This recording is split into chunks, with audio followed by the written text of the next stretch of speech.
Okay, welcome guys. Yeah, I'm not on camera or anything right now because basically, long story short, my computer is on pause when it comes to updates, but apparently it's trying to fight back with the updates. And from what I've learned online, even if you pause the updates, they're still going to do some loading in the back, like little updates that you may not be aware of. And basically, I think it's, like I said, trying to fight back, with the with me pausing it and everything. So yeah, that's why I'm gonna go with mostly audio only. And if you guys can hear me without any issues, that's great. But again, not doing it on camera because mainly I don't want to, basically chance any lag on that because of the computer wanting to say, oh, I want to do an update and everything, because that's basically what it is. That's basically what it is. It wants to do an update. It's trying to push against the pausing to do the update. So I'm just leaving it be for right now. That's all I'm gonna do. But anyway, like I said, or like you could see, I should mention, this is a video, a live stream anyway, on my discussion as a fan. As I go and check, make sure you can hear this. Okay, you can. But just this was my video talking about my time as a fan of Transformers. Yes, and I think I've talked about this before. I think I've talked about this on numerous occasions and all that. I've talked about this on numerous occasions. Like I said, as a fan, I've talked about this, and I do apologize for any lag. If you hear a lag or feel a lag or something like that, I'm trying to repost these again so that people see them. Anyway, like I said, I've been I've talked about my fandom for a while, and everybody knows about it. Hopefully, if not, I'm gonna talk about that in a second. Well, hopefully without any issues. Hopefully without any issues and all that. So. Be ready. I'm going to do this again. I do apologize to the groups that I'm posting this twice on, because I know some people might have been waiting. But I want to make sure everybody hears this and gets in on it and all that. So, and if not, you can hear it later because, of course, I've tagged it. It's on, it's you can find it here on YouTube and such. But yeah, for me as a fan, and I'm gonna get into that in a moment. Hold on.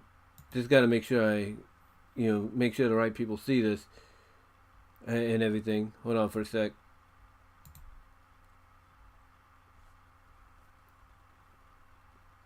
Hold on. Okay, let's see.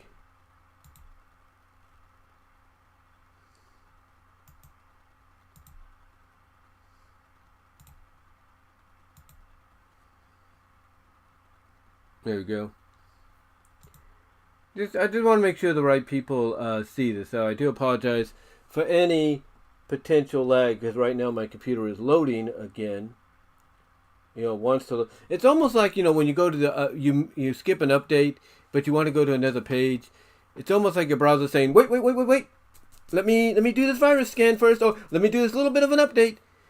And to me, it's like, why don't you just, if you're Windows or your Apple or whoever, why don't you basically, and I don't know why it said no data there, I do apologize.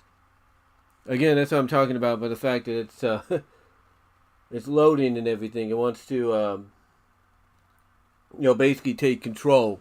It just said no data and all that, so I do apologize again for any lag.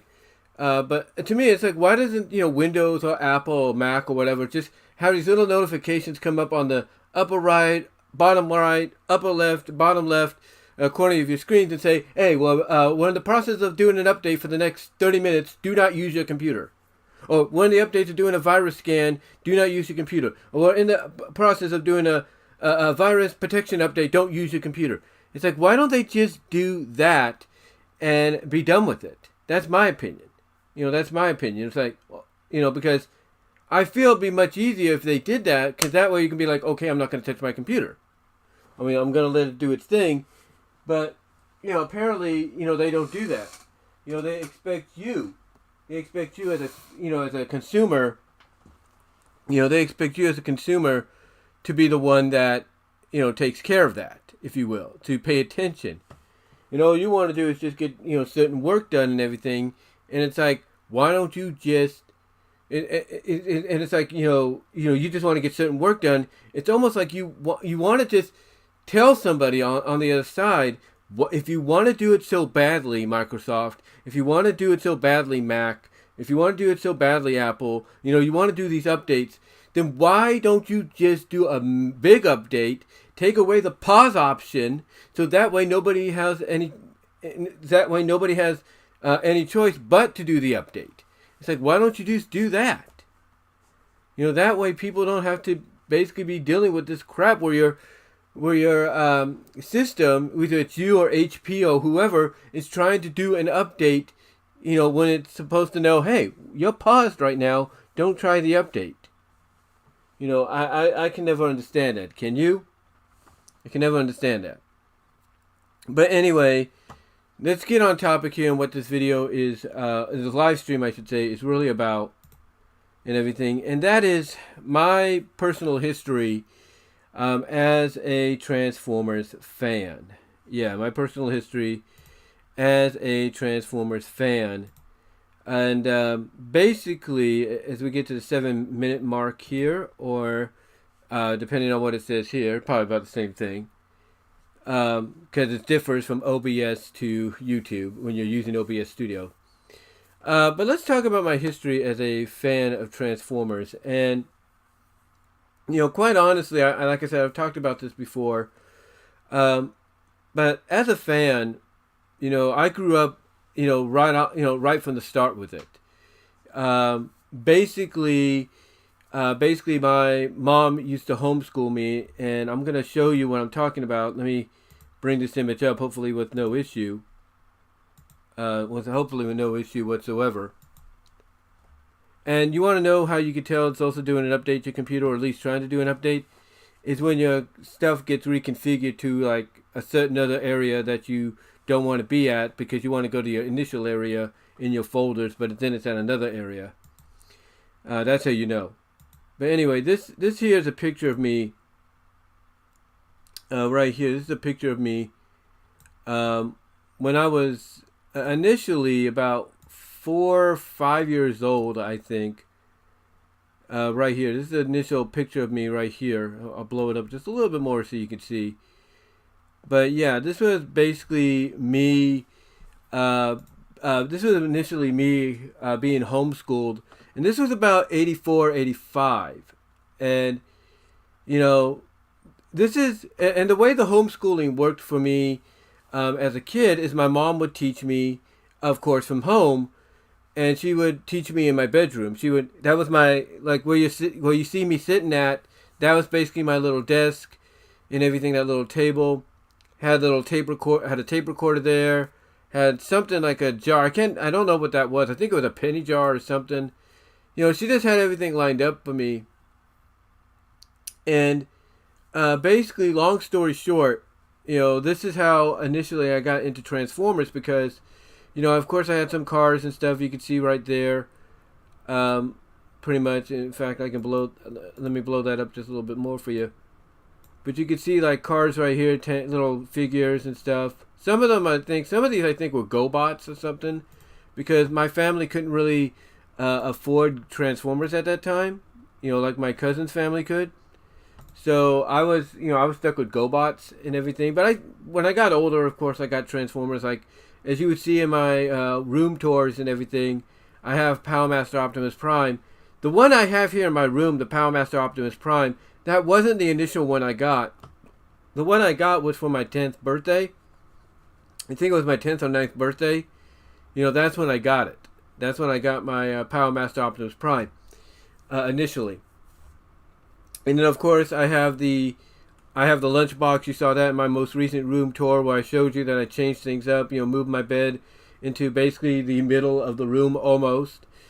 And yeah, and basically one of the things I showed you was I have a Aladdin licensed Transformers lunch pail, and I also have the thermos as well that came with it.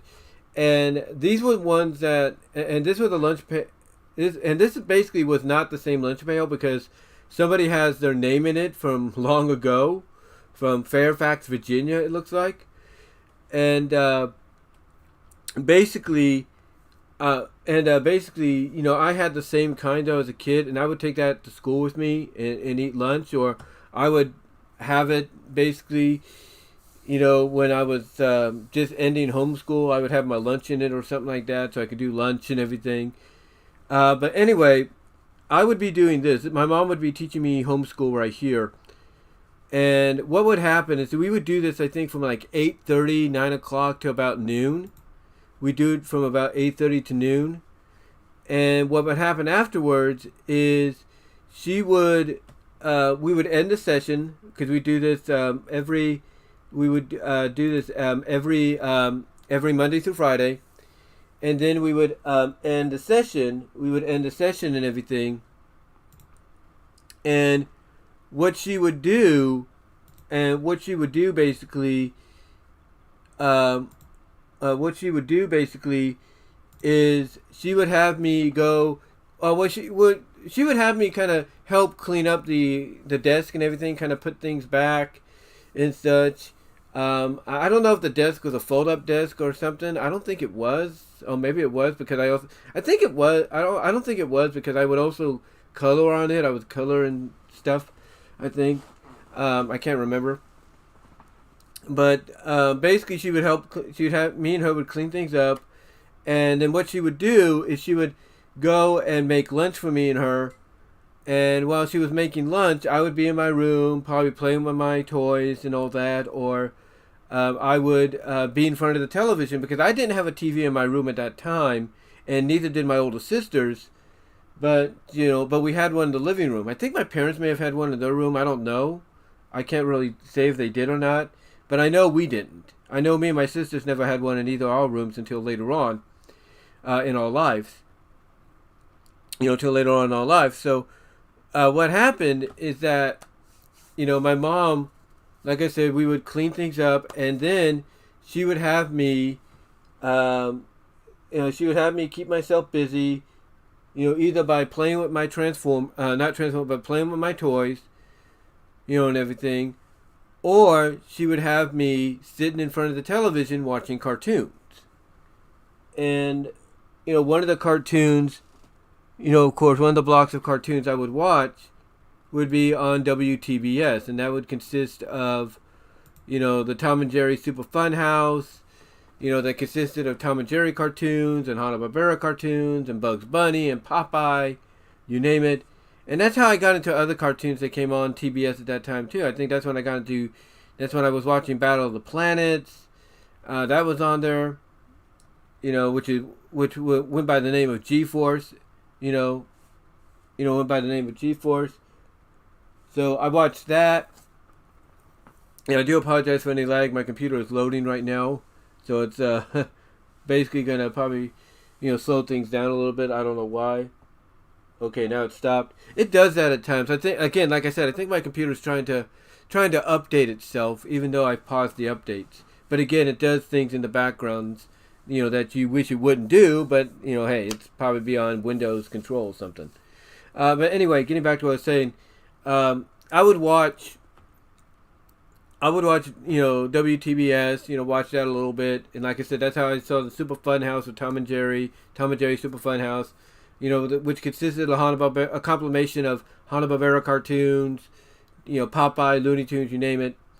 And then, of course, there was Gatchaman, which was G-Force. I saw that as a kid. And I think there was something else as well on there. I can't remember. I can't really remember what it was, but there was something else on there. And then there was some other syndicated stations we would watch as well. And on one of these syndicated stations, of course, were shows like, shows like Voltron. I think it was on KICU 36, I believe. I think it was on Coffee 20 at first. That's KOFY 20. and then I think they moved it to KICU. And then afterwards, I would watch other shows like Thundercats and Silverhawks. Those came on about, I would say 2:30, I believe, and they would be on, I think, KTVU. I think they would be on KTVU, because that would be the lead-in to what would be considered the Hasbro block, in my opinion, and that, of course, would consist of My Little Pony, Gem, Transformers, and G.I. Joe. Now, I know some people might say, well, Gem was on Sunday mornings. Yeah, she was, but I distinctly remember that it was also on the weekdays, I should say. I distinctly remember it was on the weekdays. And the reason I remember that is because my sisters would watch it too. So the way it worked out for us is He-Man, She-Ra, and then Gem, My Little Pony G1, Gem, Transformers G1, G.I. Joe, and that was it. And then things kind of changed, of course, because new shows were coming out and such. So we would have, endless entertainment. We would have endless entertainment and such, and everything. And I remember, and, this is how I kind of got into Transformers, because, as I was watching all these other shows, because these were meant to keep me busy and such, it was meant to keep me busy and such, over time. It was meant to keep me busy while my mom was making lunch, and then after lunch she was cleaning the house and such. So I would either be in my room playing my toys so she could watch her stuff, or, I would be, pretending to be a pastor, because there were times I would bounce up on the couch and pretend, or not bounce, but stand on the couch and, kind of pantomime what the pastors on CBN and all that were doing. I don't know why I did that. I think it's because I was looking at that and thinking, oh, that's what I want to be when I grow up or something. But, I would do that if there was nothing else on, and, I would just keep myself kind of entertained, when my mom was taking care of stuff. And like I said, if she wanted to watch her shows and I was like, oh, I don't want to watch it, and if I didn't feel like doing the pantomime and pretending to be a pastor kind of thing, I would go into my room and play my toys. That's what I would do. I would play my toys in my room. But it was during this time that I got introduced to a lot of shows. Because, again, I had to be kept busy. I was a very hyperactive 5 to 6 year old being homeschooled. And for anybody that's wondering why I was being homeschooled at that age, I was through a lot physically as a baby, in those early years. I was physically, I'd physically basically gone through a lot as a baby at that time, and mentally, to where basically my mom, I think at the suggestion of the doctors, my mom and my dad realized, oh, he's not ready for kindergarten yet. We got to give him at least a year, an extra year or two, to be ready. We got to give him an extra year or two to be ready for that. So what they did, like I said, so what they did, my mom mostly, she homeschooled me. And they ensured that when we did Awanas, I was in the Awanas they were teaching, until I was ready to move on. Because the Awanas we did is very similar to today's. It was Cubbies, and then after Cubbies, there was Sparkies, and then there was the leader class, which was the Pioneers and the Chieftains. I think it was the Chieftains. I'm not really sure. But those were the levels of Awanas. And my parents made sure I was in the... my parents made sure when I was doing Awanas with them, I was in the Cubbies for a while. Probably longer than I think I should have been, before I advanced up to Sparkies and such. But anyway, I was watching, like I said, during that time, I was mentally, physically had gone through a lot, because I had what was known as Hirschsprung's disease, or Hirschsprung's disease, or something like that. Basically, my bowel movements were not what they were supposed to be. My bowel movements, long story short, were not what they were supposed to be. And I had to get several operations to correct that. I had to get several correction operations to correct that, to the point that for a while I had to basically have a bag. I had a bag attached to the side of my stomach to help with that, until finally I got that again corrected, and I was able to finally just go on my own, or at least you know, at least start to, get the training wheels off, slowly but surely, which thank the Lord I was able to do over time. But mentally and physically, at an early age, all of that happening before you're 5, 6 years old, even 4, or that, that takes a toll on you. That takes a toll on your parents, that takes a toll on your family, and that takes a toll on you as a kid. So my mom, again, my mom and dad, at the suggestion and behest of the doctors, realized, okay, he's not ready physically. Well, I was ready physically, but mentally I wasn't. So she wanted to make sure I had all that knowledge inserted into me over time.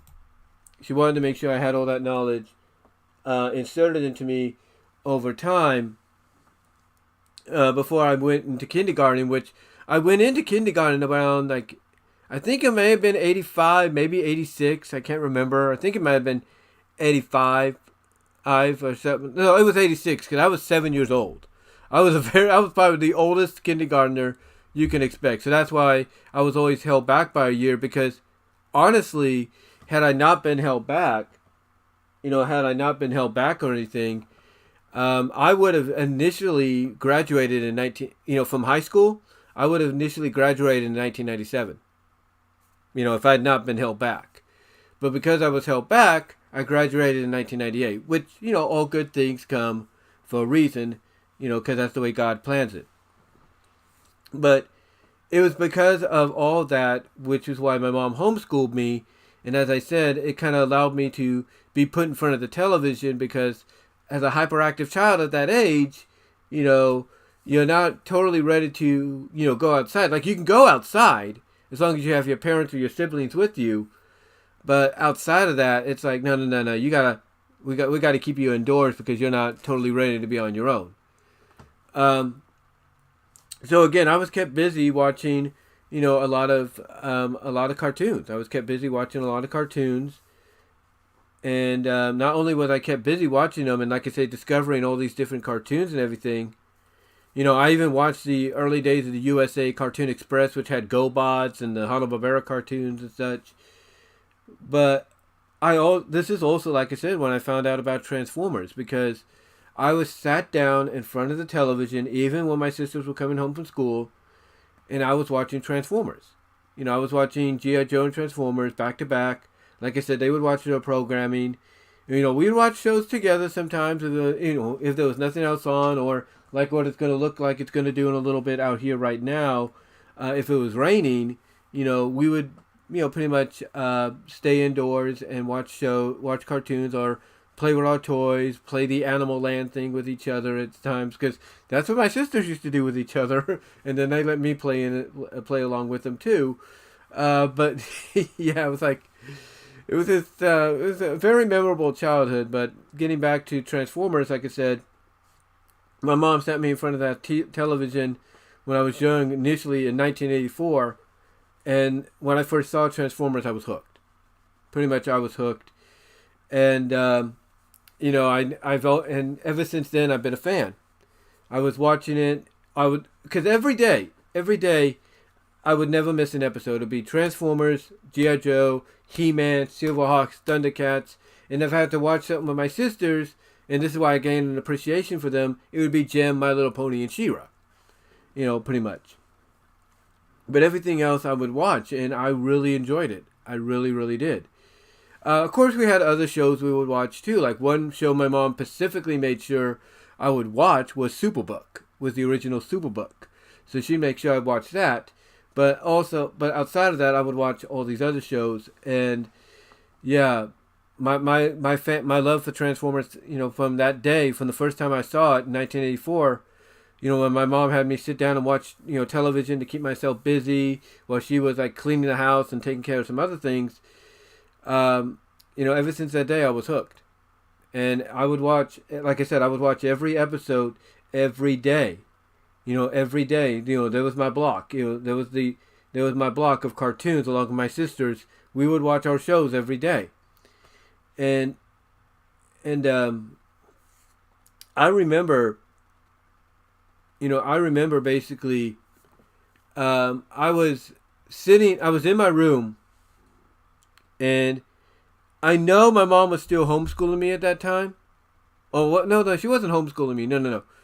What it was is my mom. It was the summer. That's what it was. It was the summer. It was the summer of '86, and I was getting ready and that was the year I was going into kindergarten at 7 years old. And I remember my mom called me into the living room one day, and I think this might have been before my sisters got out. I'm not really sure, but she called me into the living room, and she told me, I don't know why she had it on there. Maybe it's because. No, I think it was when my sisters were out. Of school, because the movie came out in August, so they had to start advertising it the month prior.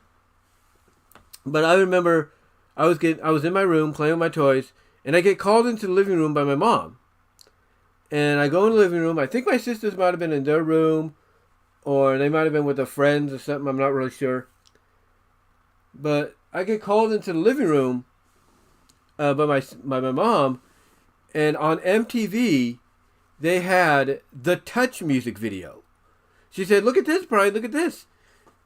Oh, she told me to. She didn't say it like that, but she basically told me to look at this. Look at this. Basically, she told me to look at the television, and I saw the Touch video for the first time, and I'm like, "What is this?" I didn't know. And then later on that day, I got my answer, and I think it was that same day later on when I was watching Transformers, I got my answer.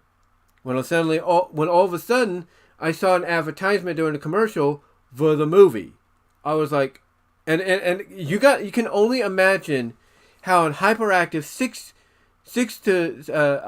you can only imagine how excited a hyperactive 6 going on 7-year-old that month, because of course my birthday is July 25th. You can only imagine how excited basically. A hyperactive 6 to 7-year-old, is seeing that. You can only imagine how excited I was, and I was just, busting, I was just busting through the roof almost, if you will, out of excitement, because all of a sudden he was, a Transformers. He was a movie based on Transformers.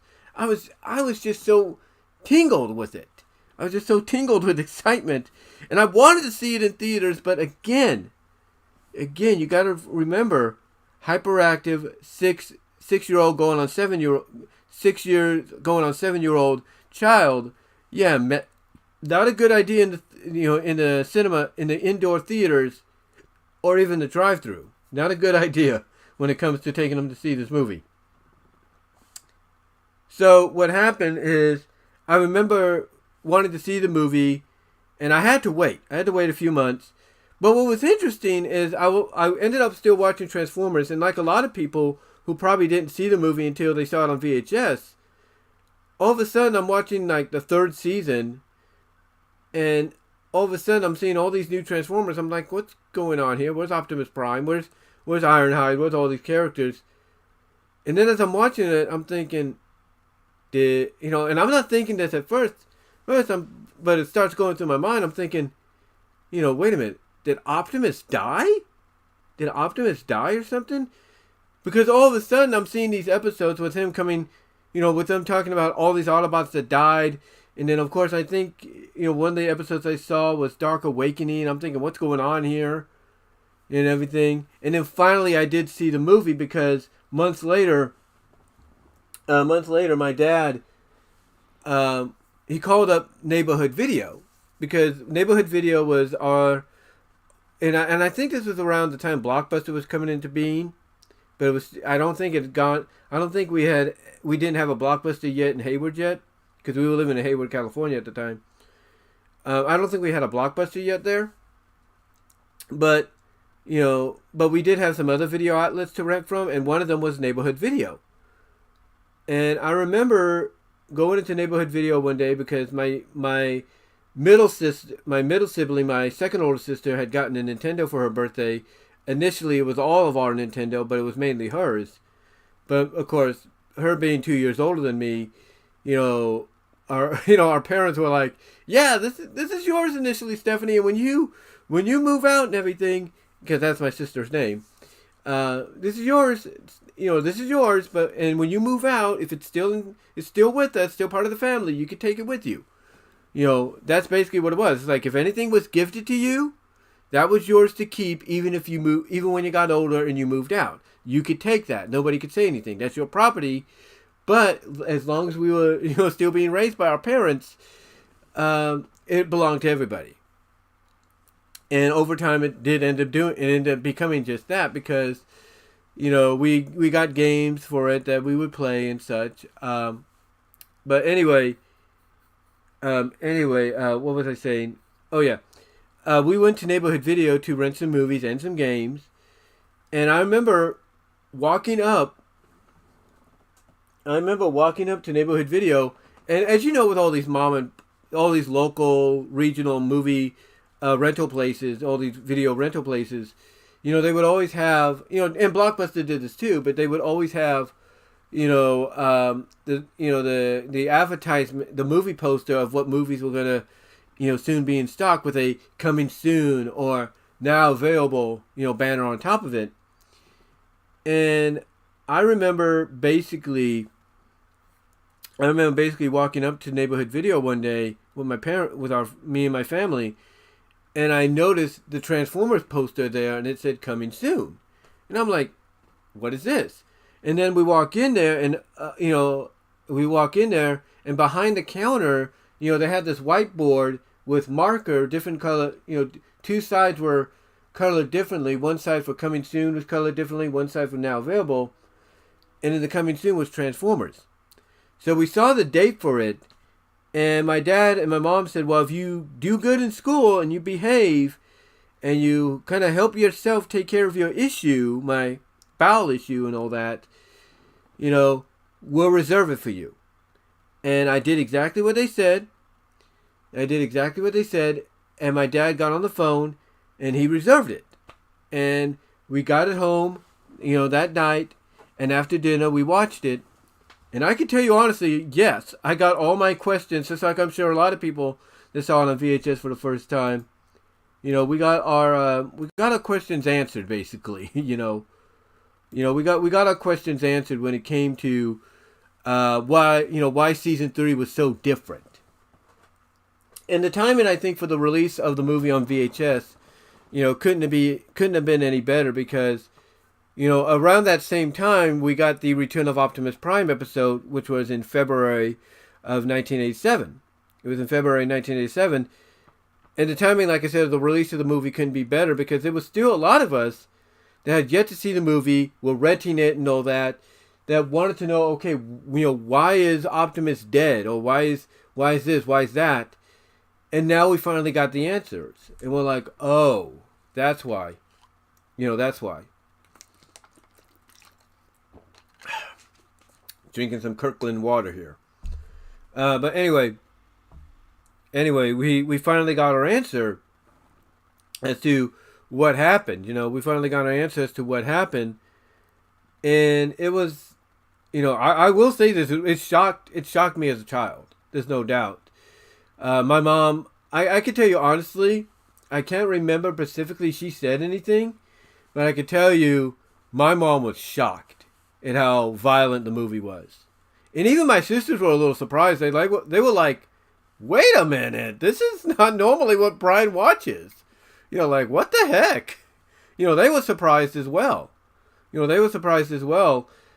everything. And there was even one time during the climactic battle with Hot Rod and Galvatron, and Galvatron's choking Hot Rod, I think my older sister asked how the heck are they breathing and everything, and when my father tries to explain some kind of technologic explanation, oh, it's because of the circuitry in the throat or something. But anyway, like I said, they were shocked by it. My mom, I know, was shocked by it. My dad was a little surprised as well, and my sisters were taken aback by it because they're like, this is not what Brian watches on weekday afternoons. It's not.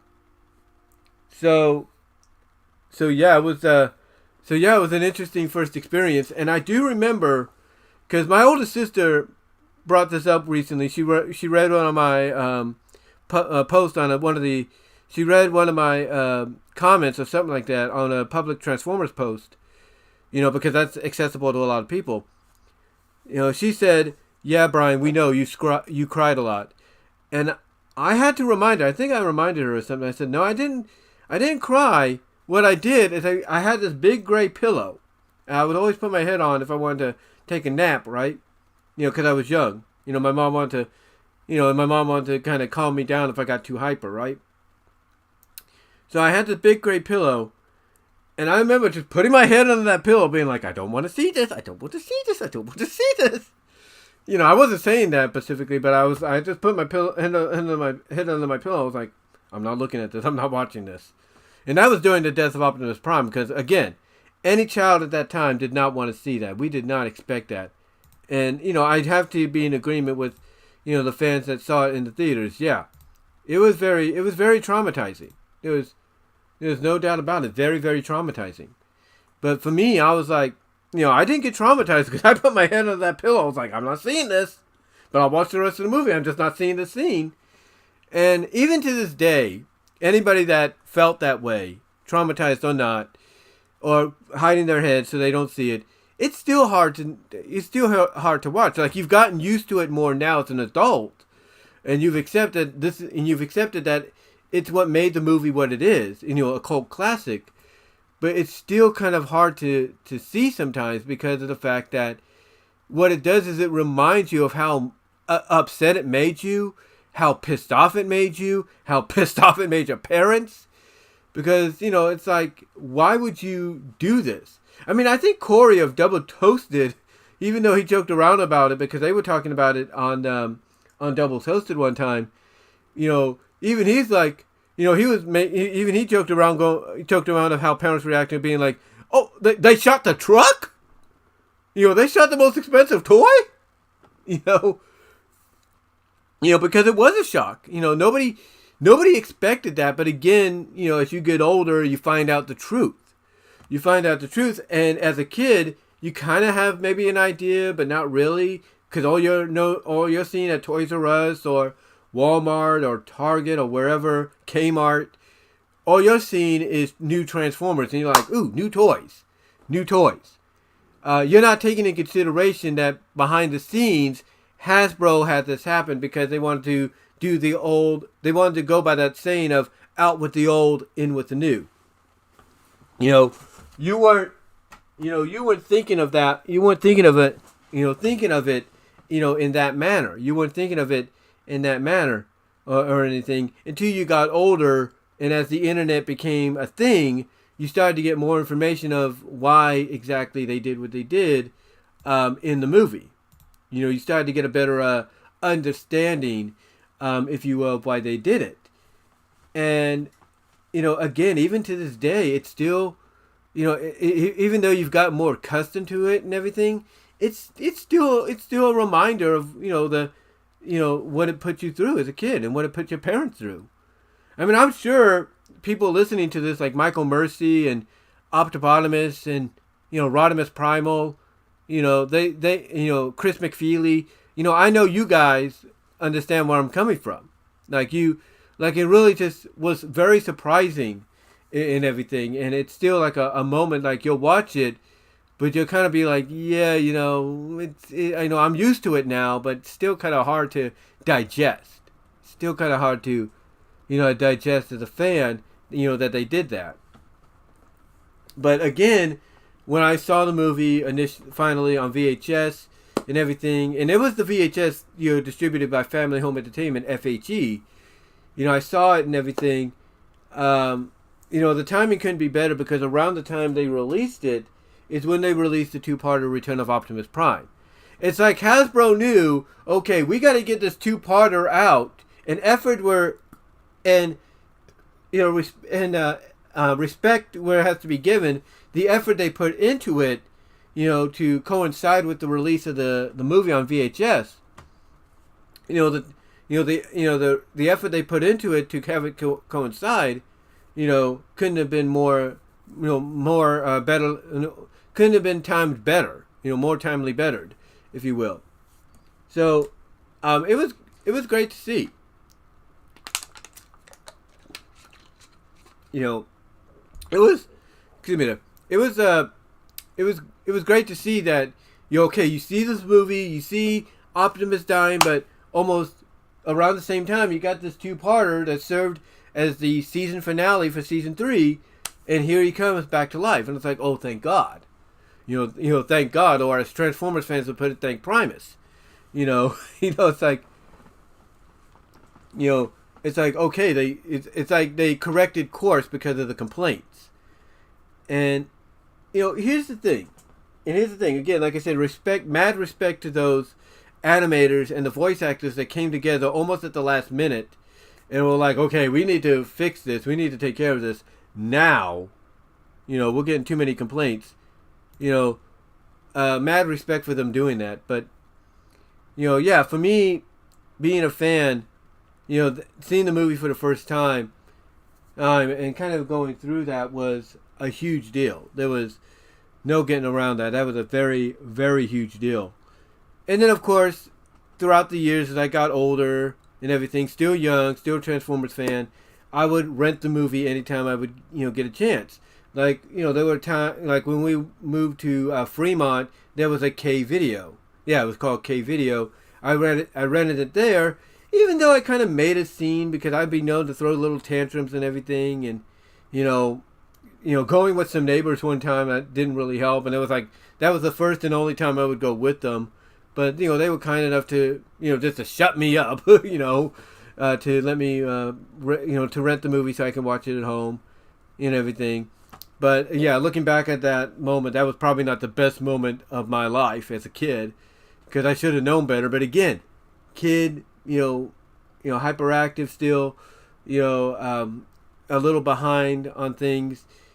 It's, I didn't have a better understanding like I should have. Like, if I could go back in time and talk to my younger self before he goes in with his fellow neighbors to K Video, to me, I would have been like, I would look at my younger self and say, hey, if they have Transformers there, don't cry and whine for it. Just leave it be. Just let it go. That's what I would tell myself. I'd basically pull my younger self aside and say, don't pull that crap. Because it's embarrassing. But yeah, it wasn't one of my best moments. Not one of my best moments. But, thankfully, they, again, to shut me up, they rented it for me. But they were very understanding because, both my mom and our neighbor's mom, they got along. They got along okay. And she was very understanding. My mom, I think my mom had to apologize for that or something like, "Oh, I'm sorry, my son did that." And I think our neighbor was like, "Oh, it's okay. I understand. I did. I think she may have kind of had the understanding of, she just didn't expect that to happen or something. I'm not really sure, But yeah, it wasn't, like I said, it wasn't the best look for me as a kid at that time. But I'm sure a lot of us have gone through that. We see the Transformers film and we're like, oh well, we gotta rent it. We gotta rent it. We gotta watch it at home again. And I remember renting it, not just because of that moment, but I remember renting it I guess as my sisters put it, 1,000,000 times. I rented it and watched it like, I wouldn't say I rented it 1,000,000 times, but I rented it enough to where I would constantly watch that movie back to back to back to back. It's like, and I think even when I was off during the summer, me and my sisters were off. I don't know if they went with my grandparents to Lake Comanche or anything. I don't know if they had that opportunity yet, because my grandparents would take the grandkids with them, or some of them. So I don't know if that happened yet. That may have. But one of the things I think happened during the summer, in '87 that is they rented me the movie. So it's like, okay, we got to keep them busy. How do we keep Brian busy? Rent Transformers the movie. There you go. And that's what happened. They rented the movie for me. And I just watched it and watched it and watched it. And then I remember 1989. 1989, I think it was 89. And Transformers had moved, for season 5, they had moved away from the weekdays to the weekends, to Saturday and Sunday mornings. And I remember looking through the TV guides, and they would, and basically they would have Transformers at 9 o'clock on KBHK, but then they would also have other shows listed afterwards. But what always caught my eye every now and then is, at 9 o'clock they would say Transformers, but then they wouldn't list anything else until 11 o'clock. And what that told me as a kid was, oh my gosh, they're showing the movie. So I remember one time I asked my mom, asking my mom if I could record Transformers the movie on that day. On the upcoming Saturday was coming on. And my mom, basically just like when I first rented the movie, I said, if you're good in school and you're good at home, you can do that. And I lived up to my end of the bargain, and she lived up to hers. My sisters didn't like it too much because at that time, one of the cartoons they would watch, at least my older sister would watch, was Beetlejuice. She would watch Beetlejuice, no doubt. But it was a repeat. It was a repeat because I think it was during the summer, so it was a repeat. And it was like, well, it wasn't a repeat or anything. What was it? Was it a repeat? I can't remember. Can't remember. It might have been a repeat. I'm not really sure. I'm not really sure if it was. No, what was it? I can't remember. It might have been a repeat. I can't remember. It was in '89. I know that. And the Beetlejuice cartoon came out at that time, so I think it might have been '89. It might have been '89. It might have been maybe beginning of '90. I can't remember. But I remember recording that movie. I remember recording it, and I had that VHS with me. And I kept that VHS with me up until I moved back here to California. From Kansas. And then it got destroyed. Because, basically, long story short, my dad, he still had an extra key to my old apartment.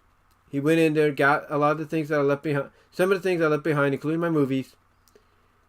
And mostly my recorded movies, VHSs. He took them over to his house. And then after some personal situations with him and his sister, youngest sister, they got boarded up and I could not get my hands on them. So, that's the end of that, That's the end of that. Anyway, what are you going to do? But I had that VHS with me for a very, very long time. Very long time.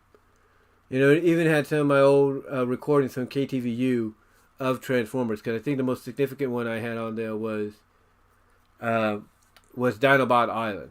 That was the most significant one that I had. Anyway, though, I remember recording it that day, and it basically that was the best option I had because the VHS wasn't available, for sale anymore, and if it was hard to come by, and basically if it kept me busy, especially on my day, especially when on days where they need to keep me busy, I would watch it. I would watch it and be happy, But and there was also, of course, the fact that during season 5, season 4, season 5, whatever you want to call it, but mostly season 5, when they had the Power Master Optimus Prime stop motion with the Tommy Kid, they would not only show all of the episodes and everything in sort of a narration kind of way, but they would also show Transformers the movie in a multi-parter. Yeah. Imagine that. 1989, 1990 is when all this happened. Because again, I think when I recorded it might have been around 89, 90. Can't remember. But imagine that time frame, 3 years after, not even 3 years. Well, actually it was 3 years, but imagine that 3 years after it comes out in theaters, basically imagine it's like 3 years after it comes out of theaters, 2.5 to 3 years after it comes on VHS, And all of a sudden, you're watching season 5 of Transformers with the stop motion Optimus Prime and this Tommy kid. And all of a sudden, the first episode you see is, the first 30 minutes of Transformers the movie. And you're like, excuse me, what am I watching here? Because it was just a real big surprise for, I think, a lot of folks. It was a massive surprise, for a lot of folks at that time. Fans especially growing up with it. Because I don't think anybody, expected to see as my computer is loading again. It looks like it's my external hard drive that's loading too. Might be doing something. I apologize for any lag that you might experience. But, imagine you're a kid and you're seeing this and it's like, it's like you cannot, for fans at that time, it was a huge surprise. Because, because everybody still wanted to see the movie because it started to slowly gain that cult, status. It started to slowly gain that cult status even at that time frame. And here you are, all of a sudden you're coming home from school or you're waking up early in the morning, to watch Saturday morning cartoons. And one of the cartoons you want to watch is Transformers. And all of a sudden, the first episode you see, when you tune in, the episode I should say you see when you tune into it, is the first 30 minutes of the movie. It's mind-boggling, in my opinion. Just mind-boggling. But yeah, I cannot believe what I was seeing. I cannot. And even when I moved out to Kansas, or I was sent out to Kansas in '94 to be with my dad, still a Transformers fan. Even to the point that when Beast Wars came out, I was like, okay, I'm going to give this a shot. And like a lot of people, I wasn't too sure about it at first. That is until we got into the latter part of the first season and into the beginning of the second season. And it's like, okay, now you have my attention, with Beast Wars. It's like, okay, now you have my attention. Because all of a sudden you're starting to see references and acknowledgments to G1. And you start getting a more fully fleshed out story of, oh, these characters are from the future. They just went through a time paradox portal or time portal. And now they're in the past. It's like, okay, now we understand. Now we get it. And to me, it's like the moment that happened in the latter part of, season 1 into season 2 and season 3, it's like, now, like I said, you got my attention. And I watched Beast Wars as best as I could, even when I was in high school, I would try to catch up on it as best as I could. And I even gave Beast Machines a chance as well. That was on Fox. And I'm telling you, I'm telling you, if the people behind Beast Wars and Beast Machines could, basically connect, G1 to this and basically say, yeah, Beast Wars, Beast Machines is a continuation of G1, or it's connected to G1, and here's why.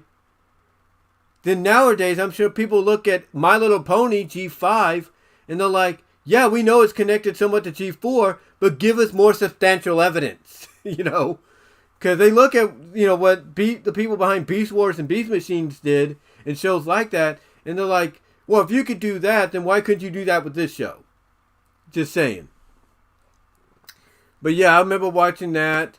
And then, of course, I would watch the animes that came over, like Energon, Amada, Cybertron. Enjoyed those. I liked those a little bit. They were all right. They definitely were popular enough to where when the toys got sold, people were like, we got to buy these toys, to collect. And I want you to notice something, too. Around that time frame, when those animes came out, Energon, Cybertron, Amada, I want you to notice that the people that were buying up the figures even then were adults like me.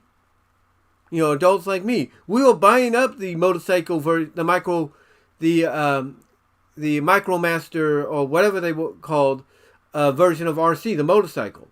We were buying up finally an issued release version of Unicron, and I bought mine. I bought mine at my job at Walmart one time in Lawrence, Kansas. I bought it there, as well as I bought the 20th anniversary of Optimus Prime statue or collectible, with the stand and everything for the movie. But again, I want you to really think about the fact that it was around that time frame people were buying up those figures more than the young kids. And why? And why, you might ask? And that was my stomach if you heard anything. And why, you might ask? Because they saw the value, that these figures were going to bring, and they saw that resurgence slowly creeping up. Like, okay, Transformers is making a comeback. It's making a comeback. And then it all culminates 2007 with the movie, which was one of the last movies I saw in theaters when I was living in Kansas. One of the last films. And I enjoyed it. And I've watched every single live action film up until I think last night, in theaters. I think I may have done that. Looking at them right now, I think I may have watched, hold on for a sec. I think I may have watched 1, 2. Yeah, I may have watched, the first 3 in theaters, but, the others I did not. But I have them at home now, so I don't have to worry about that. I don't have to worry about that whatsoever. And what's great about this is you have this new generation of fans getting introduced to Transformers not just by the movies, because the more recent one that came out, Transformers Rise of the Beast, let me ask you guys this. Was it me?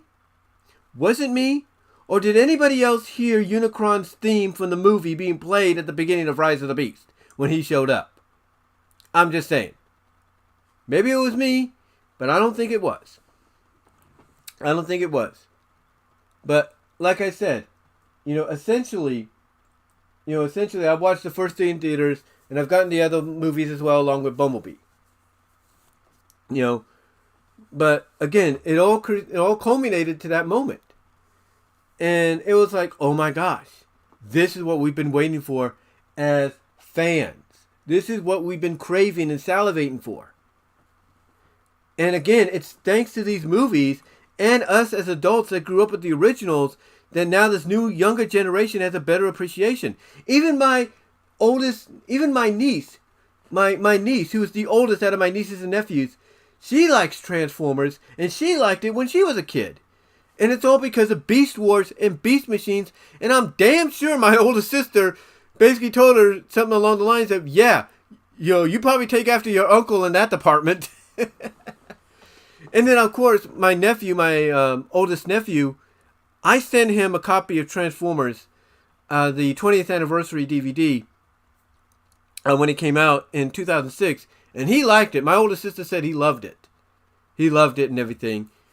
And, you can see that this new generation is gaining an appreciation and a respect for what came before, because now they're seeing the influence it has on today's Transformer products. I mean, when you think about it, you have, and I'm looking at them right now, you have all these collectibles.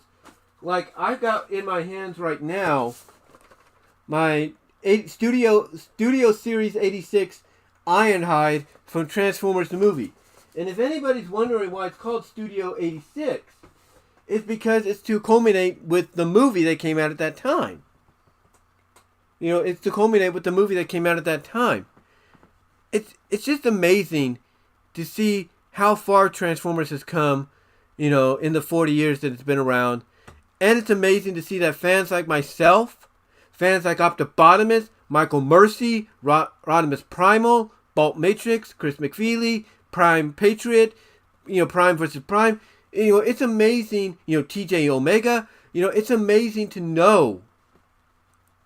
It's amazing to know that we as fans, that grew up on this, are seeing its, seeing the evolution that it's, grown into, seeing it basically, gain a new appreciation and respect by this new generation.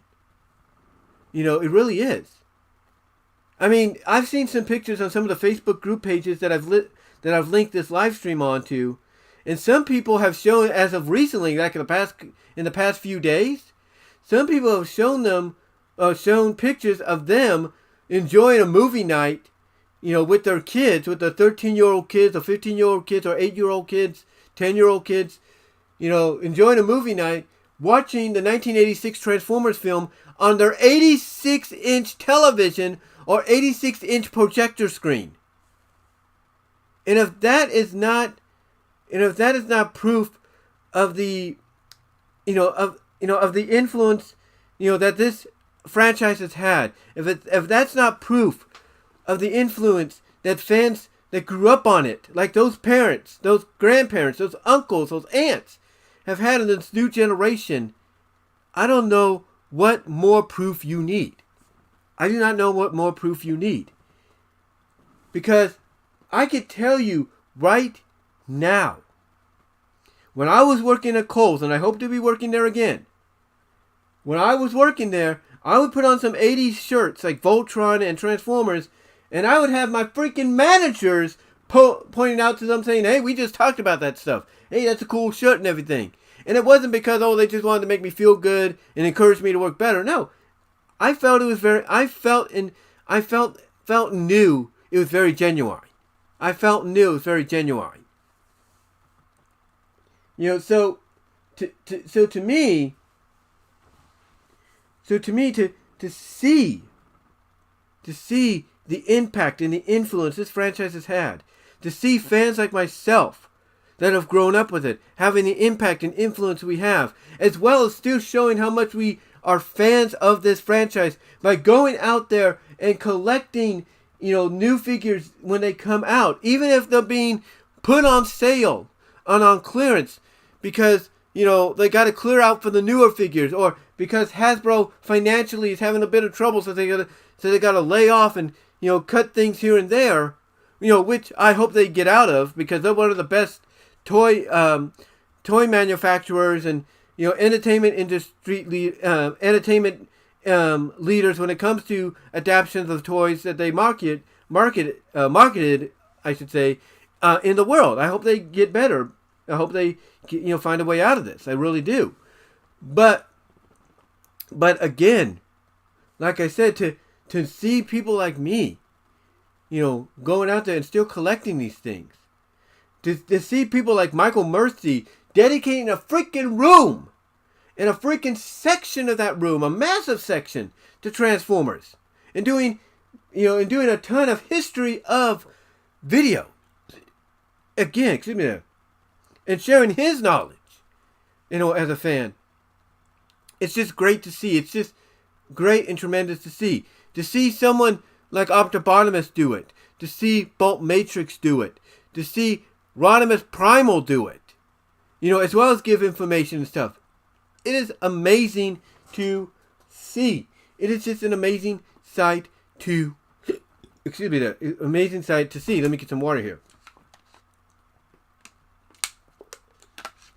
It really is. It's just amazing. It's just amazing to see, see it, go from what it was 40 years ago to what it is now. And now we're celebrating 40 years. Under a new comic book publisher known as Skybound, which is a division of Image, which is taking it in another direction that IDW, couldn't do at first, and they're doing it in a way to where they'll take a break from the main comic and focus on a, spin-off secondary comic, still focused in the same continuity.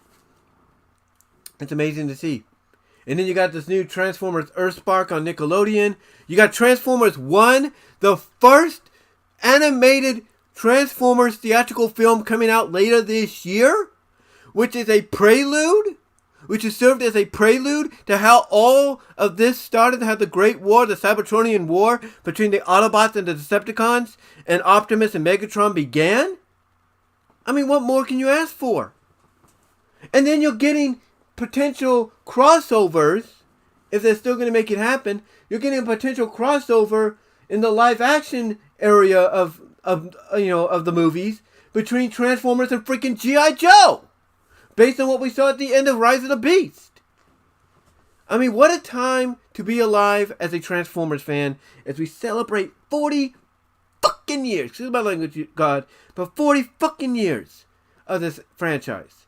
It's just amazing. It's just tremendously amazing. And I hope to God, and I pray to God that I am alive for the next 40, or at least the next 50, at least the next 60. Can you imagine this franchise going up to 100 years? I can. And I know right now, people are celebrating 40 years of Transformers right now. Can you imagine what the 50th freaking anniversary is going to be like? You know, if this is being touted as a big freaking deal, then that the 50th will blow this out of the water. There's no doubt in my opinion. It will. It really will. But yeah, as far as being a fan my whole life, I'll tell you this honestly, and I think I've shown this before, on camera. And I might do a video on this as well to follow up on this. But, to show that I'm a fan, I have the special edition VHS of Transformers the movie from Rhino. And at one time, I had another copy of it that didn't have that special edition banner on top of it. It was just a regular, clamshell for the movie. And what was interesting about that is I think that's the one that had the UK Star Wars like scroll on it. But I ended up trading that in because I needed some money at the time, but I kept the special edition one because that's how I remembered it. No Star Wars scroll or anything. But the one I had previously did. And I was like, okay, this is different. This is different. But yeah, I got that copy, and then when it came on to DVD, by Rhino, I got that Rhino copy as well. I got that Rhino DVD copy. And then if that's not enough, when Sony Wonder got the Sony Music Entertainment got the license to distribute the 20th anniversary with the lithium cover, I got that at midnight. I got that at midnight. In fact, that was one of my first purchases as an employee of Walmart in Lawrence, Kansas. And then if that's not enough, the Blu-ray comes out, I buy that. And then if that's not enough, the 4K comes out, and I buy not one, but 2 copies of that. And then, like I said, I sent one to and then with the DVD, like I said, I sent a copy to my oldest nephew. And then, if that's not enough, it finally gets released on streaming to be purchased. I buy the freaking stream, the digital version, on Amazon Prime and Vudu. And now you freaking got it on YouTube as well, to be purchased or even to be viewed for free.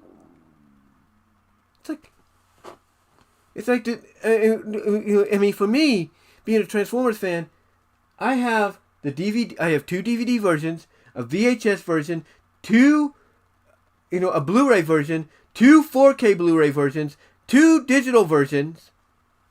And I actually sent an extra copy, unbeknownst to me, to Zara Nizarak. I sent him an extra copy, Sean McLean of the Multimedia Chronicles.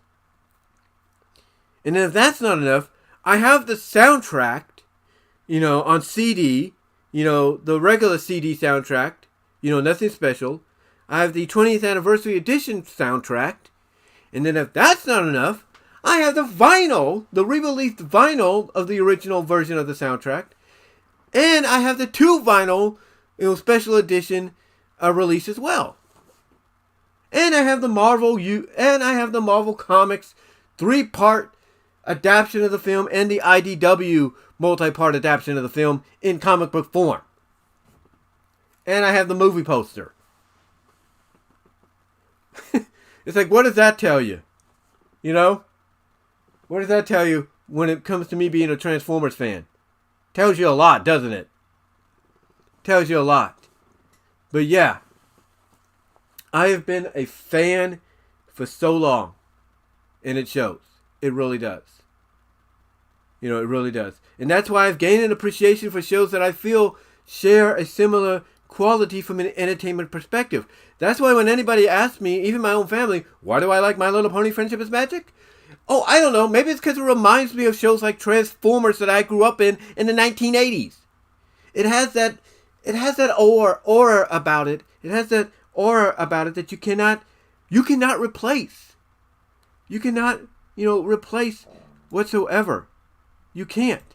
It's just got that aura about it that feels very reminiscing and very familiar of what you grew up with in the 80s and the 90s. And mostly for me, it's the 80s. Because I remember, Transformers and other shows like it feeling very similar to what we saw with Friendship is Magic and what G5 Make Your Mark was trying to accomplish. And I still think they can with Tell Your Tale.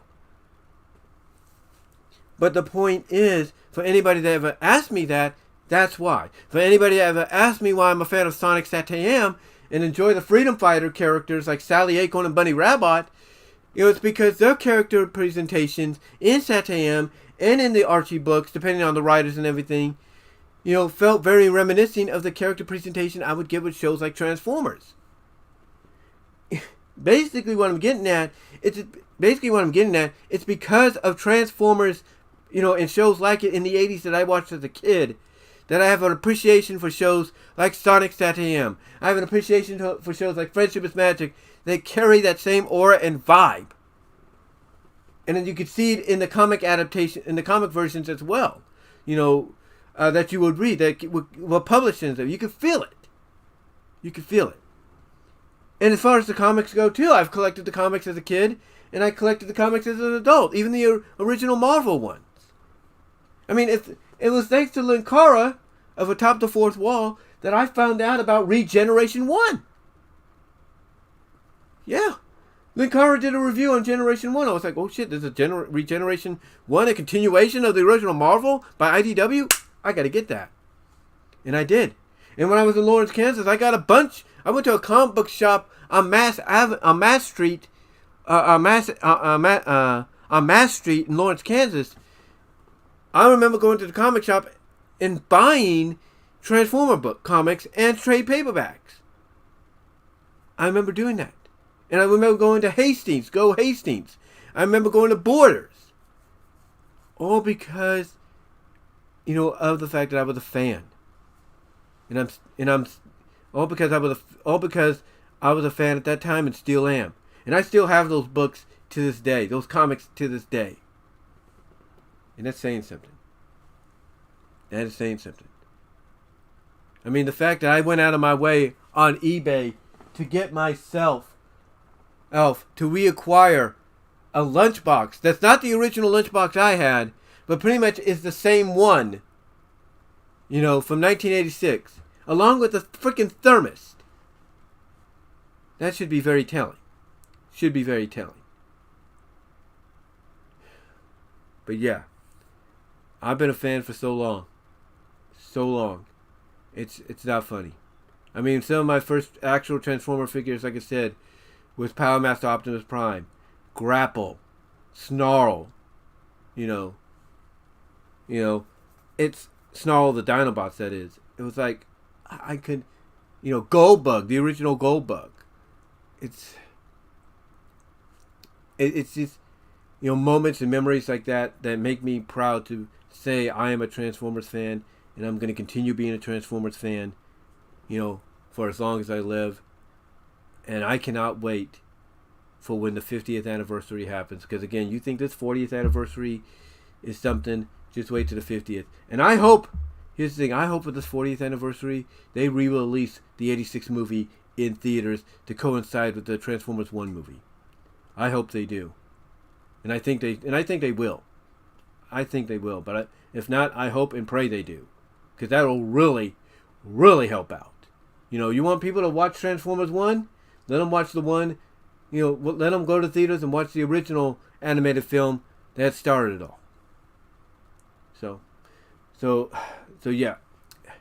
I hope they do that. But anyway, guys, I just wanted to come on here and do this live stream and like I said, I was going to do about a week or so ago, and just let you know what it's been like for me as a fan of Transformers for the past 40 years. Growing up and everything, and what I've gone through as a fan, what I've experienced as a fan, and whatnot. But let me know in the comment section below, as well as at the message board, as well as at the Facebook group pages, Twitter, email, if you will, because I emailed a link to Michael Mercy, if you will, that I was doing this. And let me know what your thoughts and memories are, looking back at the past 40 years being fans yourself. What did you go through as a fan? What did you experience? When did you first see the film? And what are your thoughts? What are your thoughts overall of the franchise as we celebrate 40 years? Do you hope they put the original animated film in theaters to coincide with Transformers 1? And what do you look forward to as we approach 50 years in 2034? Let me know down below. Let me know in the comment section below. Till then, guys, take care. And as Optimus would say,